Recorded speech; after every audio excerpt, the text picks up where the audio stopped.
नमस्कार दोस्तों, स्वागत है आप सभी का प्राचीन सत्य में।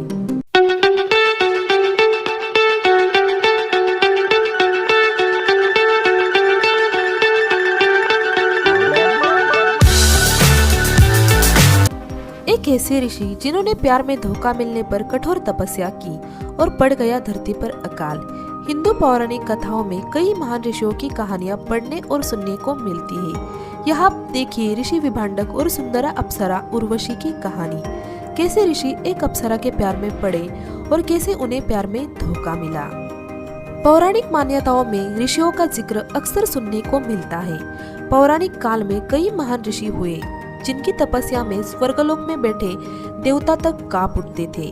इंद्रदेव अपने सिंहासन को खतरे में देख ऋषियों की तपस्या भंग करने के लिए स्वर्ग की अप्सराओं को धरती पर भेजते थे। यहाँ हम ऐसे ही एक ऋषि की कहानी बताने जा रहे हैं जिनकी तपस्या भंग करने के लिए स्वर्ग से एक अप्सरा आई। ऋषि उसकी अदाओं से मोहित हो गए। जब उन्हें प्यार में धोखा मिला तो पूरी स्त्री जाति से उन्होंने दूरी बना ली। यह है ऋषि विभांडक और अप्सरा उर्वशी की कहानी। ऋषि विभांडक महान ऋषि कश्यप के पुत्र थे।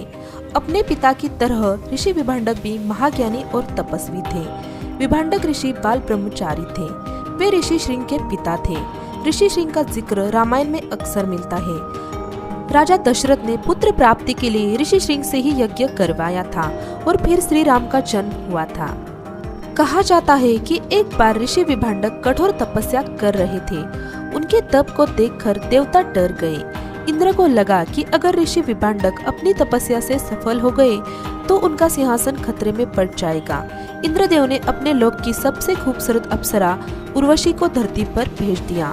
अप्सरा उर्वशी धरती पर ऋषि विभांडक की तपस्या भंग करने के लिए पहुंची। उर्वशी ने अपनी अदाओं से ऋषि को मोहित कर दिया। ऋषि विभांडक उर्वशी की मोह में पड़ गए। दोनों में सहवास हुआ और फिर एक पुत्र का जन्म हुआ। यही पुत्र आगे जाकर महान ऋषि श्रृंग के रूप में जाना गया। पुत्र के जन्म के बाद उर्वशी वापस स्वर्ग चली गई। इससे ऋषि विभांडक को धक्का लगा। उर्वशी के धोखे से वे आग बबूला हो गए। उन्हें औरत जात से ही नफरत हो गई। ऋषि ने पूरी नारी जाति से दूरी बना ली। वे अपने पुत्र को लेकर जंगल चले गए।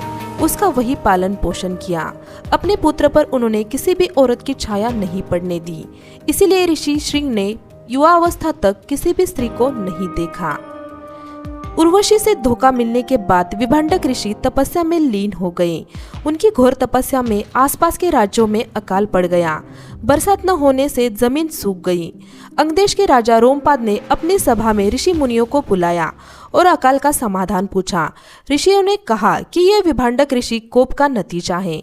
अगर काल को दूर करना है तो विभांडक ऋषि का गुस्सा शांत करना होगा।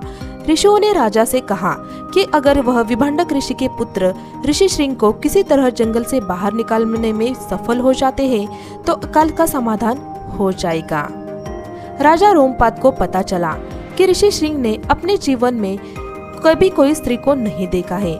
उन्होंने अपनी दासियों को बुलाया और ऋषि श्रृंग को मोहित कर जंगल से बाहर निकालने के लिए कहा। दासी आज जंगल में चली गई और ऋषि श्रृंग को अपने जाल में फांस कर नगर में ले आई। विभांडक ऋषि को जब पता चला तो उन्हें गुस्सा आया और वे राजा रोमपाद से महल में चले गए। राजा ने उनका गुस्सा शांत करने के लिए अपनी बेटी शांता का विवाह ऋषि श्रृंग से करने का प्रस्ताव रखा। इस तरह ऋषि विभांडक का गुस्सा शांत हुआ और फिर जमकर बरसात हुई एवं अकाल मिट गया।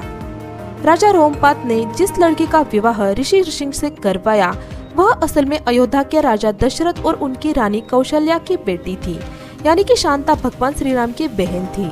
रोमपाद की पत्नी वर्षिणी और कौशल्या आपस में बहनें थी। कौशल्या और राजा दशरथ ने अपनी बेटी शांता को रोमपाद और वर्षिणी को गोद दे दिया था। रोमपाद ने शांता का विवाह ऋषि श्रृंग से करवाया था। तो दोस्तों, यह थी ऋषि श्रृंग, उनके पिता विभांडक और अप्सरा की कहानी। आज का वीडियो आपको कैसा लगा ये हमें कमेंट बॉक्स में जरूर बताना और वीडियो पसंद आए तो वीडियो को लाइक और चैनल को सब्सक्राइब जरूर कर देना। फिर मिलेंगे ऐसे ही एक नई वीडियो के साथ। तब तक के लिए धन्यवाद।